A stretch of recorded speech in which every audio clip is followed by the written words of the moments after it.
एक police inspector रोज एक गरीब लड़की को थप्पड़ मारता था, लेकिन उसे नहीं पता था जिस लड़की को वो तोड़ रहा है वही उसकी जिंदगी बर्बाद करने वाली है। सुबह का वक्त था। सूरज अभी पूरी तरह निकला भी नहीं था। आसमान हल्का हल्का केसरिया हो रहा था, जैसे किसी ने रात की काली चादर को धीरे धीरे खींचकर हटा दिया हो। शिवपुरा शहर की सबसे पुरानी सड़क, जहां सुबह सुबह सब्जियों की महक, गीली मिट्टी की खुशबू और रिक्शों की खटर पटर मिलकर एक अजीब सा शोर रचती थी। उसी सड़क के बिल्कुल किनारे नाली से सटी हुई जगह पर एक पतली दुबली लड़की जमीन पर बोरी बिछाकर बैठी थी। उसके सामने थी एक छोटी सी टोकरी जिसमें रखी थी कुछ आलू, टमाटर, हरी मिर्च और बैंगन। लड़की का नाम था काव्या। काव्या की उम्र ज्यादा नहीं थी, शायद 22-23 साल, लेकिन उसकी आंखों में उम्र से कहीं ज्यादा थकान थी। उसने पुराना फीका लाल रंग का सलवार सूट पहन रखा था। दुपट्टे के किनारे उधड़े हुए थे, चप्पल के तले घिस चुके थे, जैसे रोज सड़कों से लड़ते लड़ते हार गए हों। वह सब्जियां जमा कर बैठी ही थी कि पास से कोई बोला, दीदी आलू कितने का? काव्या ने हल्की मुस्कान के साथ कहा, 20 रुपए किलो। ग्राहक आगे बढ़ गया। काव्या ने नजरें फिर से नीचे झुका लीं। उसके चेहरे पर मुस्कान आई ही थी कि अचानक हवा में तेज धूल उड़ने लगी। भर्र। एक मोटरसाइकिल जोर से ब्रेक मारते हुए सीधे काव्या के सामने आकर रुकी। काव्या चौंक गई। धूल बैठी तो दिखा खाकी वर्दी, भारी बूट और मोटरसाइकिल पर बैठा हुआ एक आदमी। नाम था उसका सब इंस्पेक्टर राघव तोमर। उसकी मूछें तनी हुई थी, आंखों में गुस्सा नहीं बल्कि घमंड भरा नशा था, जैसे पूरे इलाके का मालिक वही हो। वह बाइक से उतरा और बिना किसी भूमिका के चिल्लाया, ए लड़की, किसकी इजाजत से है बैठी है? काव्या घबरा गई। उसने तुरंत हाथ जोड़ लिए। साहब, मैं रोज यहीं बैठती हूं, किसी को दिक्कत नहीं होती। राघव ने उसकी बात पूरी होने से पहले ही कहा, तेरे बाप की सड़क है क्या? जहां मन किया वहीं दुकान खोल ली। पास से गुजरते लोग रुककर देखने लगे, लेकिन कोई कुछ बोला नहीं। काव्या की आवाज कांप रही थी, साहब, मैं बहुत गरीब हूं, सब्जी बेचकर ही पेट पालती हूं, अगर आप यहां से हटा देंगे तो। राघव ने उसकी ओर एक कदम बढ़ाया।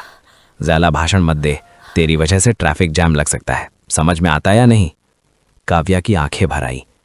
साहब, मैं बिल्कुल साइड में बैठी हूं, आज तक कभी जाम नहीं लगा। राघव ने ठहाका लगाया, अच्छा, तो तू बताएगी अब कानून। फिर अचानक उसकी नजर काव्या की सब्जियों पर पड़ी। वह झुका, टोकरी से एक टमाटर उठाया, उसे दबाया। ताजा है। फिर सीधा होकर बोला, चल एक काम कर, मुझे 1 किलो सब्जी दे दे। काव्या ने राहत की सांस ली। उसने सोचा शायद पैसे देकर खरीदेगा। जी साहब, कौन कौन सी डाल दूं? राघव की आवाज अचानक सख्त हो गई। पैसे? किसने कहा पैसे दूंगा? काव्या की सांस अटक गई। साहब, मैं रोज सब्जी खरीद कर लाती हूं, अगर आप फ्री में। राघव ने उसकी बात काट दी। देख लड़की, आज ये सब्जी मैं फ्री में ले रहा हूं, और अगर चाहती है कि रोज यहीं बैठकर सब्जी बेचे तो रोज मुझे ऐसे ही देनी पड़ेगी। काव्या का चेहरा पीला पड़ गया। साहब, दिन भर में मुश्किल से 70-80 रुपए बचते हैं, अगर आप ऐसे ले गए तो मैं क्या खाऊंगी? राघव ने आंखें तरेड़ दी। तो भूखी मर, मुझे फर्क नहीं पड़ता। फिर वो झुका और धमकी भरे स्वर में बोला, कल फिर आऊंगा, सब्जी तौलकर तैयार रखना, नहीं तो। उसने हवा में हाथ घुमाया। समझ गई ना? इतना कहकर वो बाइक पर बैठा, इंजन स्टार्ट किया और धूल उड़ाता हुआ चला गया। काव्या वहीं बैठी रह गई। उसकी आंखों से आंसू बह रहे थे। वह मन ही मन सोच रही थी कि अगर वो रोज ऐसे ही ले जाएगा तो मैं जिंदा कैसे रहूंगी। उसे याद आया 6 साल पहले आई वो भयानक बाढ़, जिसने उसका सब कुछ छीन लिया था। पर यह कहानी अभी शुरू ही हुई थी, क्योंकि अगले दिन काव्या की किस्मत मोड़ लेने वाली थी। वो रात काव्या के लिए बहुत लंबी थी। नींद आंखों से कोसों दूर थी। हर बार जब वो आंख बंद करती, उसे वही खाकी वर्दी दिखती, वही सख्त आवाज, वही धमकी, कल फिर आऊंगा। सुबह हुई। आसमान में हल्की धुंध थी। शिवपुरा शहर जाग रहा था, लेकिन काव्या की आंखें रात की थकान से लाल थीं। वो फिर उसी जगह आई।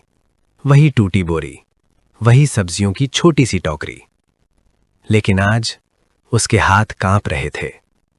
उसने सब्जियां सजाईं, आलू अलग, टमाटर अलग, हरी मिर्च एक किनारे, बार बार सड़क की तरफ देखती। हर मोटरसाइकिल की आवाज पर उसका दिल जोर से धड़कने लगता। दीदी, टमाटर कितने का? एक औरत ने पूछा। 20। काव्या की आवाज धीमी थी। ग्राहक चला गया। काव्या ने गिनती की, अभी तक सिर्फ 2 ग्राहक। अगर आज भी वो आ गया, उसके दिमाग में यही चल रहा था। और तभी भर्र, वही आवाज, धूल, वही मोटरसाइकिल, वही इंसान, सब इंस्पेक्टर राघव तोमर। काव्या का शरीर सख्त हो गया, जैसे जमीन में जड़ें जम गई हों।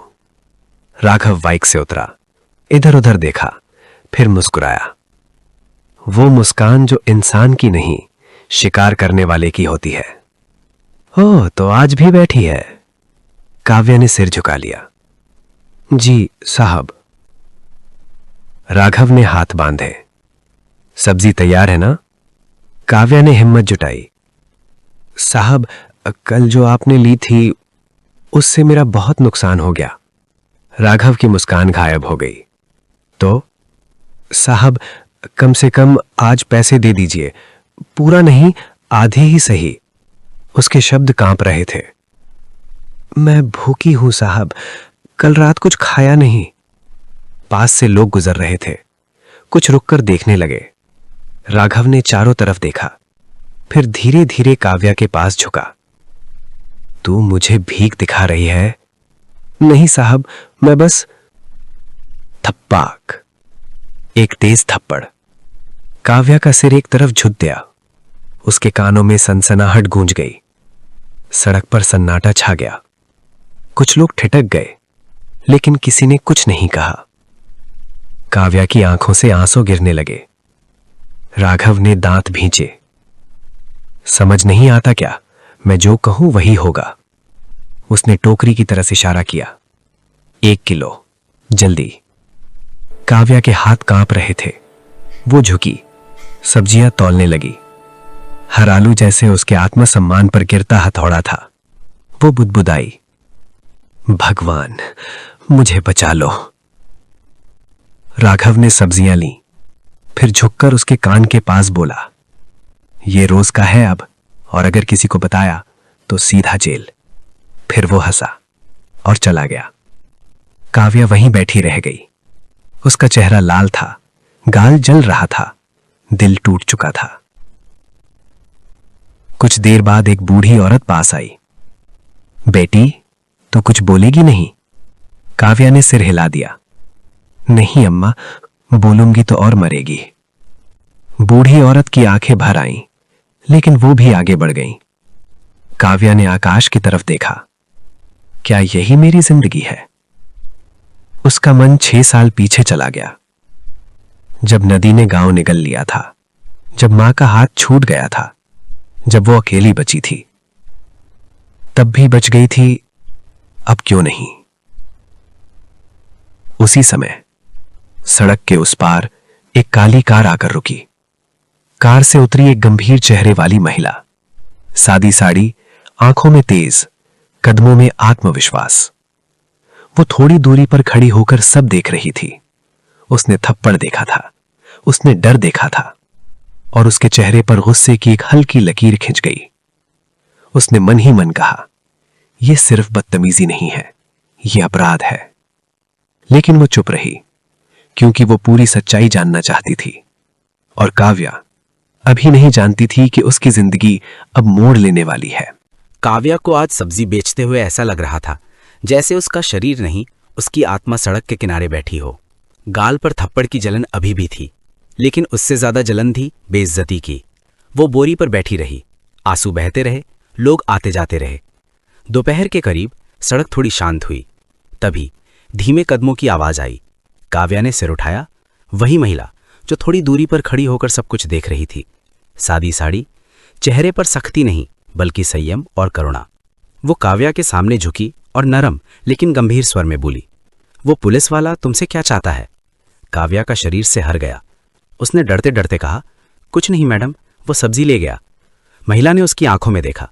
लेकिन उसने तुम्हें मारा? मैंने देखा है। काव्या चुप हो गई। महिला ने धीमे स्वर में कहा, डरो मत, मुझसे सच बोलो। काव्या की आंखों से जैसे बरसों का दर्द बाहर आ गया। वो रोज आता है मैडम, सब्जी फ्री में ले जाता है, पैसे मांगने पर मारता है। उसकी आवाज टूट रही थी। दिन भर में 70-80 रुपए बचते हैं मैडम, अगर वही ले जाएगा तो मैं क्या खाऊंगी। महिला की आंखें नम हो गईं। तुम अकेली हो? काव्या ने सिर झुका लिया। 6 साल पहले हमारे गांव में बाढ़ आई थी। उसकी आंखों के सामने वो दृश्य तैरने लगा। 6 साल पहले रात का अंधेरा, तेज बारिश, नदी उफन रही थी। काव्या, मेरा हाथ मत छोड़ना, मां चिल्लाई थी। पानी घुटनों तक आ चुका था, फिर कमर तक, फिर सीना। अचानक तेज बहाव, मां का हाथ छूट गया। अम्मा! काव्या चीखी, लेकिन शोर में उसकी आवाज दब गई। अगली सुबह वो एक स्कूल की छत पर मिली, अकेली। मां नहीं, पिता नहीं, छोटा भाई नहीं, सब बह गए। काव्या की आंखों से आंसू गिर रहे थे। उस दिन से मैं अकेली हूं मैडम। महिला का चेहरा सफेद पड़ गया। तुम्हारा पूरा नाम? काव्या, काव्या मिश्रा। महिला के हाथ कांप गए। उसके कानों में एक नाम गूंजा, काव्या। उसकी आंखों के सामने एक बच्ची की तस्वीर उभरी। वही आंखें, वही निशान, दाहिने हाथ में छोटा सा कट। महिला ने कांपती आवाज में पूछा, तुम्हारी मां का नाम? शारदा। महिला की आंखों से आंसू बह निकले। वो घुटनों के बल बैठ गई। और तुम्हारी बड़ी बहन? काव्या चौंकी। एक थी, नाम निधि। महिला ने काव्या को जोर से गले लगा लिया। मैं ही हूं, निधि। काव्या का शरीर जम गया। निधि दीदी? हाँ, मैं ही हूं। दोनों बहनें सड़क के किनारे एक दूसरे से लिपट कर रोने लगीं। 6 साल का दर्द आंसुओं में बह गया। कुछ देर बाद निधि ने काव्या का चेहरा उठाया। अब कोई तुम्हें नहीं छुएगा। वो इंस्पेक्टर अब बचेगा नहीं। काव्या ने डरते हुए पूछा, दीदी आप कौन हैं? निधि की आंखों में एक अलग ही चमक थी। मैं आईपीएस निधि मिश्रा हूं, और अब इंसाफ होगा। उस रात काव्या को पहली बार डर से ज्यादा सुकून महसूस हुआ। 6 साल बाद वो किसी घर में सो रही थी। निधि का घर, साफ सुथरा, शांत, लेकिन उस शांति के पीछे एक तूफान पल रहा था। काव्या बिस्तर पर बैठी थी। उसे अब भी विश्वास नहीं हो रहा था कि वो सच में अपनी दीदी के साथ है। दीदी, उसने धीमे से कहा, वो इंस्पेक्टर बहुत खतरनाक है। अगर उसे पता चल गया कि आप, तो। निधि ने उसकी बात बीच में रोक दी। डरो मत, उसकी आवाज में भरोसा था। डर अब उसे लगना चाहिए। फिर उसने टेबल से एक छोटा सा डिवाइस उठाया। ये देख रही हो? काव्या ने ध्यान से देखा।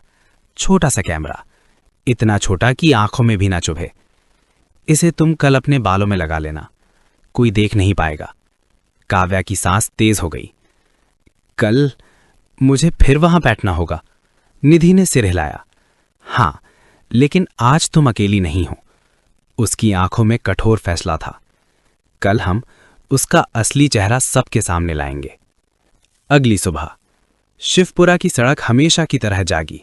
रिक्शे, दुकानें, सब्जियों की आवाजें। और काव्या, वो फिर उसी जगह बैठी थी, लेकिन आज उसके हाथ नहीं कांप रहे थे। उसके बालों में छुपा हुआ कैमरा था, और थोड़ी दूरी पर एक पान की दुकान के पास निधि खड़ी थी, सादी साड़ी में, आम औरत की तरह, लेकिन उसकी आंखें हर हरकत पर थीं। काव्या ने सब्जियां सजाईं, सिर झुकाए रखा। भ्रर, वही आवाज, वही मोटरसाइकिल, वही आदमी, राघव तोमर। वो उतरा, चारों तरफ देखा और काव्या को देखकर हंसा। ओह, आज बड़ी चुप लग रही है। काव्या ने धीरे से कहा, साहब आज पैसे देने होंगे। राघव की भौहें तन गईं। क्या? मैं भूखी हूं साहब, अगर पैसे नहीं मिले तो कुछ नहीं खा पाऊंगी। पास के दुकानदार चुपचाप देखने लगे। राघव का चेहरा लाल हो गया।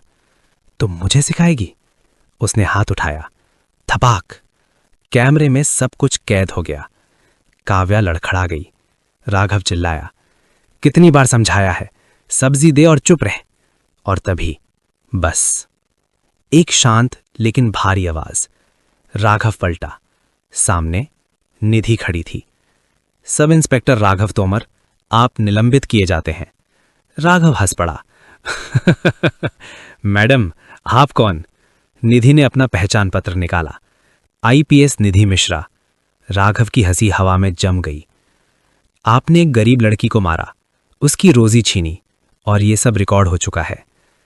राघव ने झिल्लाकर कहा, सबूत। निधि ने मोबाइल निकाला, वीडियो चलाया। थप्पड़, धमकी, वसूली, सब कुछ। राघव के चेहरे से खून उतर गया। मैडम, मुझसे गलती हो गई। निधि की आवाज सख्त थी। ये गलती नहीं, अपराध है। और ये लड़की? उसने काव्या का हाथ थामा। मेरी छोटी बहन है। भीड़ में सन्नाटा छा गया। निधि के शब्द हवा में गूंज रहे थे। ये मेरी छोटी बहन है। भीड़ में खड़े लोग एक दूसरे का चेहरा देखने लगे। कुछ देर पहले तक जो लड़की सिर्फ सब्जी बेचने वाली थी, अब अचानक कहानी का केंद्र बन चुकी थी। राघव तोमर का चेहरा सफेद पड़ चुका था। उसके माथे से पसीना टपकने लगा। मैडम, उसकी आवाज कांप रही थी। ये सब गलतफहमी है। निधि ने उसकी तरफ एक ठंडी नजर डाली। गलतफहमी? वीडियो में भी गलतफहमी है। उसने फोन आगे बढ़ाया। पास खड़े दुकानदार, रिक्शा वाले, सब ने साफ देखा कैसे राघव काव्या को धमका रहा था, कैसे थप्पड़ मारा गया था, कैसे सब्जी फ्री में ली गई थी। भीड़ में फुसफुसाहट तेज हो गई। ये तो रोज का करता होगा। पुलिस वाला होकर शर्म नहीं आती? राघव पीछे हटने लगा। मैडम, आप चाहे तो मैं अभी पैसे दे देता हूं। काव्या का दिल कांप गया। निधि ने तुरंत कहा, अब बहुत देर हो चुकी है। तभी एक आवाज आई, मैडम, क्या हुआ यहां? स्थानीय थाना प्रभारी भीड़ चीरते हुए आगे आया। निधि ने संक्षेप में कहा, आपका सब इंस्पेक्टर वसूली और मारपीट कर रहा है और सब रिकॉर्ड हुआ है। थाना प्रभारी ने वीडियो देखा। उसका चेहरा गंभीर हो गया। राघव तोमर, आपको हिरासत में लिया जाता है। राघव की टांगें कांप गईं। नहीं मैडम, प्लीज। लेकिन हथकड़ी की आवाज सड़क पर गूंज गई। जैसे ही किसी ने मोबाइल से वीडियो वायरल किया, मीडिया पहुंच गई। कैमरे, माइक, लाइव रिपोर्टिंग। यहां एक गरीब सब्जी विक्रेता के साथ पुलिस बर्बरता का मामला सामने आया है। काव्या कैमरों से डर गई। निधि ने उसका हाथ थाम लिया। डरो मत, आज तुम्हारी आवाज सुनी जाएगी। एक रिपोर्टर ने पूछा, मैडम, क्या यह सच है कि पीड़िता आपकी बहन है? निधि ने बिना झिझक कहा, हां, लेकिन उससे पहले वो एक नागरिक है और कानून सबके लिए बराबर है। राघव को गाड़ी में बिठाया गया। उसकी नजरें बार बार काव्या पर जा रही थीं। अब उनमें घमंड नहीं, डर था। उस रात थाने की कोठरी में राघव अकेला बैठा था। दीवारों पर सीलन थी। उसे नींद नहीं आ रही थी। हर पल उसे वही वीडियो दिख रहा था। कैसे कर बैठा ये सब? कोर्ट रूम में सन्नाटा था। एयर कंडीशनर की धीमी आवाज भी उस सन्नाटे को तोड़ने की हिम्मत नहीं कर पा रही थी। स्क्रीन पर वीडियो अब भी रुका हुआ था। वही थप्पड़, वही धमकी, वही खाकी वर्दी का दुरुपयोग। जज साहब ने चश्मा उतारा।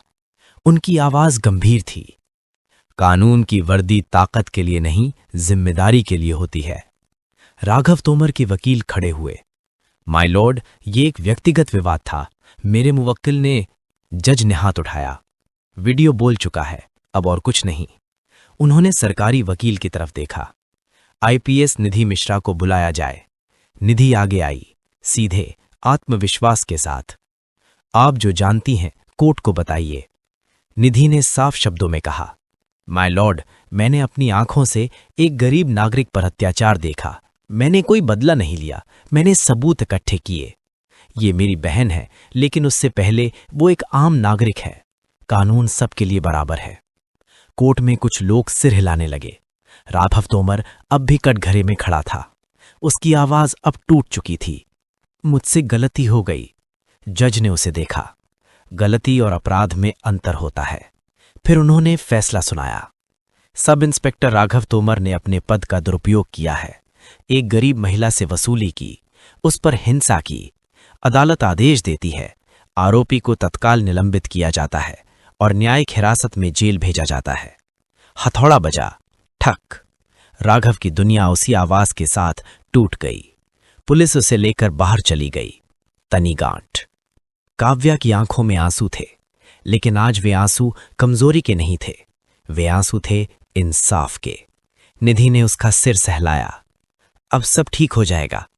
काव्या ने धीमे से कहा, दीदी, क्या सच में अब मुझे डरने की जरूरत नहीं? निधि मुस्कुराई। नहीं, अब तुम्हारी बारी है जीने की। तनीगांठ। शिवपुरा की वही सड़क, लेकिन आज वहां सब्जी की टोकरी नहीं थी। काव्या एक छोटे से महिला सहायता केंद्र में बैठी थी। वो दूसरी लड़कियों को हौसला दे रही थी। डरो मत, चुप मत रहो, तुम्हारी आवाज मायने रखती है। दीवार पर एक फोटो टंगी थी, आईपीएस निधि मिश्रा की। नीचे लिखा था, न्याय तब तक अधूरा है जब तक आखिरी आवाज सुनी ना जाए। काव्या ने बाहर देखा। सूरज फिर से उग रहा था, लेकिन इस बार उसके लिए। तनीगांठ। दोस्तों, ये कहानी सिर्फ काव्या की नहीं है, ये उन सभी की है जिनकी आवाज दबा दी जाती है। अगर आप चुप रहेंगे तो जुल्म बोलेगा, और अगर आप बोलेंगे तो इंसाफ जरूर आएगा।